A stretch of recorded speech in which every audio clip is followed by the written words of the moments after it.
Another week, another Arsenal win. We love this here, Jack. It's good. It's good. It's good. Haven't felt like this. You know the maddest thing for me, Jack, is that Hmm. usually around this time, this is when I'll be watching your Leicester Cities, your Newcastles, your Liverpool, your Chelseas. I won't say Liverpool because they're always in the title race. Your Tottenham's, your Manchester United, thinking about you want them to drop points for the top four to get third or fourth place. I don't care about that. I'm watching all these teams play and I'm chilled. I'm up there challenging City. It's a madness. But Yeah. Arsenal are 5 points clear and have a massive, massive chance, Jack, to win the Premier League. And we're also, Jack, in the Europa Leagues. And another chance to win the Europa League. Win our first European trophy in almost 30 plus years. Um, this season has been incredible. But I just want to pose something out to you when it comes to Mikel Arteta. What does Mikel Arteta has to do to surpass Arsene Wenger, the great Arsene Wenger, Arsenal's greatest manager? Mhm. What does he have to do to surpass him? Is Arsenal's greatest manager. And some people may think there's nothing he can do. That might be the case, but it looks Uh, like this guy's going to be in charge for a long, long period of time. yeah. And if he can First keep of up, all, go on, for, Jack. for, for those people thinking, oh, he could never pass Arsene Wenger, you're dreaming. Arsene Wenger was great, but you can poke plenty of holes in Arsene Wenger's Arsenal career in terms of accomplishments, achievements, all this kind of stuff. So let's, we can park that right there. The biggest concern before I start talking about what you actually want us to talk about here is the appeal from elsewhere, James. There are more zeros on the end of his paycheck that Manchester City can offer. There are more zeros on the end of his paycheck that Real Madrid can offer. We're seeing rumors of that happen right now. You cannot tell me that there's a teensy part of Mikel Arteta where he thinks, man, I'd love to go to Man City. If Pep can't win a Champions League, I'd love to go and do what my mentor never could do. Like again, Real Madrid, the pull of Real Madrid after Ancelotti leaves. Oh, now That's he's this season has solidified a special relationship with him and Arsenal.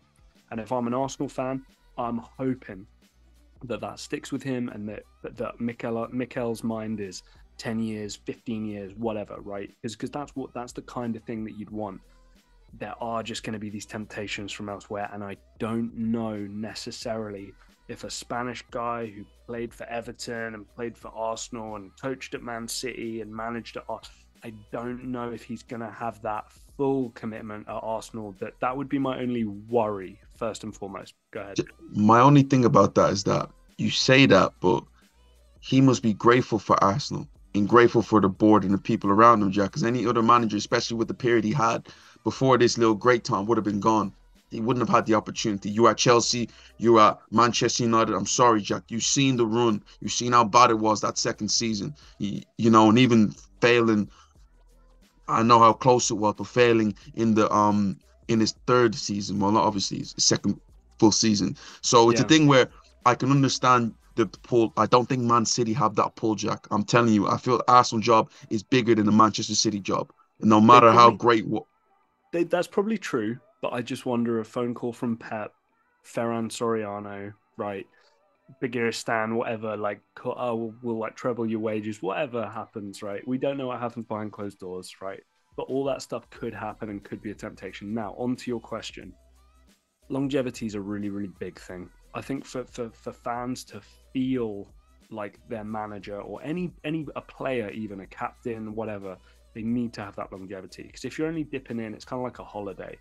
Player dips in, even if they're amazing, you'll never consider them an all-time great compared to the guys who've been there for 10, 15 years at a club, right? So longevity is a huge part. Consistently competing for the Premier League title is a huge one. James, you and I both know. Now, I hope this isn't just a honeymoon year. I really don't. I want to see Arsenal back at it again next year. That's what I want. I want them to be doing it in the Champions League and in the Premier League. I want it to be competitive. Sick of these two-horse races. But we know Manchester United are coming. We know Newcastle are coming. Liverpool will probably be back with Jurgen Klopp. Pep's probably going to come back with some firepower. Chelsea are going to be coming again. Again, that's going to be very, very difficult. James, the Golden Goose, Champions League. A Champions League. Bit of longevity, a Champions League title. you're going to have a lot of people going, man, Premier Leagues are nice, but we've got a few of those. A Champions League? Ooh. Like, again, this is a young team. It's going to build. It's going to get there. I'm excited to see how they challenge in the Champions League next year. But that's going to be the big difference maker that's going to make talking heads, right? Like you and me be like, ooh, Arsene Wenger or Mikel Arteta. If Mikel Arteta can win a Champions League, woo. I feel like, Jack, this conversation is a bit premature because what happens For if, sure. let's just say, Arsenal collapse in the league and we don't do well in the Europa League and like we get knocked out?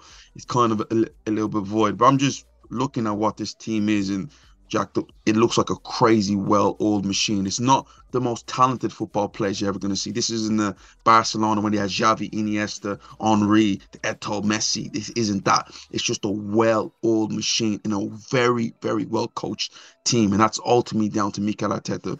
But what does he have to do to surpass Arsene Wenger? You can split Arsene Wenger's career as Arsenal manager in two parts. The first part is, in three parts. The first part is four, actually.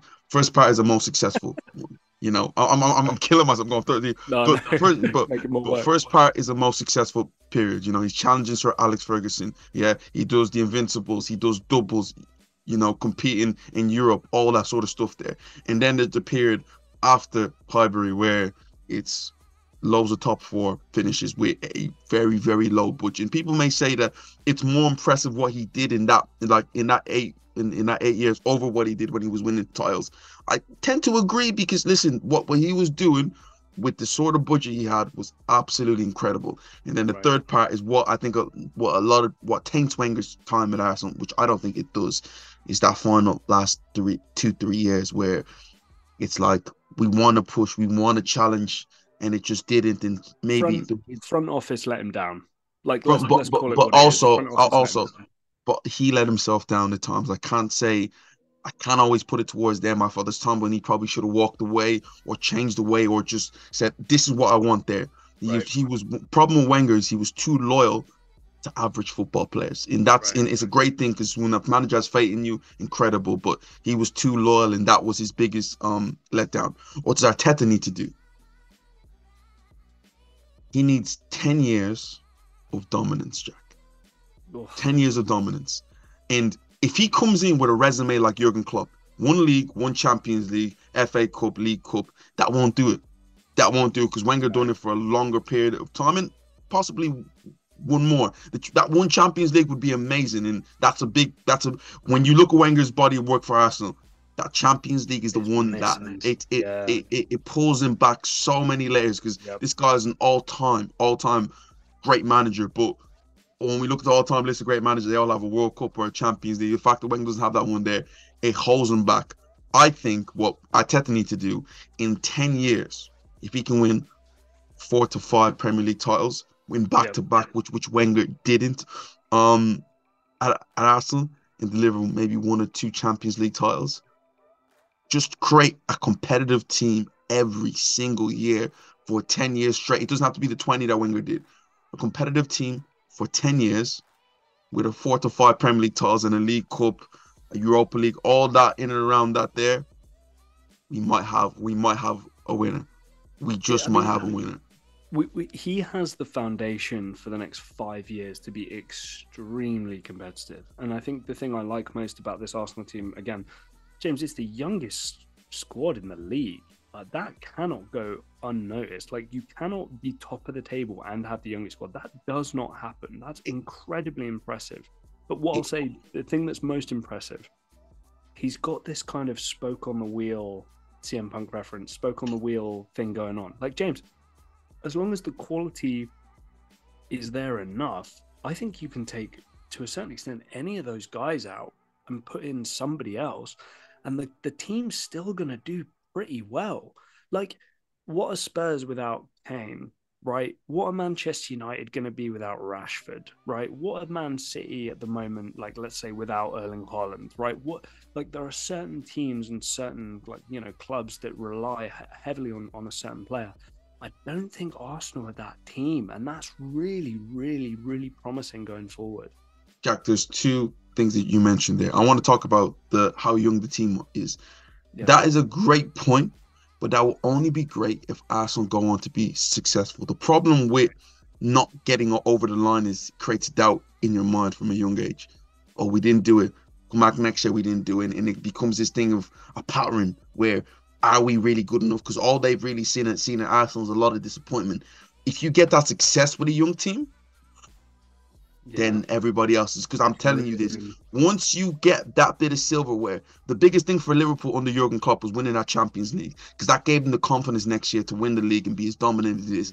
Tasting silverware takes everything, take everything to the next level. And you mentioned the team, Jack. As I said, this isn't a great team. No. Think about it. Well, it is a great team. It's not 11 great individuals. It is a great team. Right? It isn't the greatest. Exactly. It isn't the greatest like individual type of players. Would Trossard walk into teams? Would Martinelli, would Saka to a certain point walk into that many teams? No, not really. But the way Mikel Arteta has everything structured, Jack, I'm telling you, if you want to improve, and this is me marketing Arsenal, join Arsenal. Because I look at Mudryk right now, people may say, oh, he hasn't been great. I guarantee you this. You put him on an Arsenal shirt, you give him a week or a month with Mikel Arteta, you would have seen a completely different player. You know, you look at Declan Rice, for instance. If he joins Arsenal, you will see a completely different player, and you will see in just him evolving as a midfielder. There's so many players that if they do come into this team with the way they're coached with, it's almost like they give you a script. This is the script. You do this, you do that, boom. You know, it's not much of your understanding, your decision making. It's This is how it's done. If you do this, you will be successful, and it's that easy right now. You know, so if you're a football player, join Arsenal. You know, just saying, if you want to be successful, Kvaratskhelia, I know you're watching this. You join Arsenal. Anybody? Do you know what it is? I was thinking Neymar. I was feeling a bit of Neymar, but Arsenal fans, let me know what you think. Does Mikel Arteta have a chance to be Arsenal's greatest manager above Arsene Wenger? It's a crazy statement. It's a wild one because there's a lot to achieve. There is a possibility. But we can have this discussion at the end of the season again, guys. But comment down below. Let us know. Like, share, and subscribe. And we'll see you next time.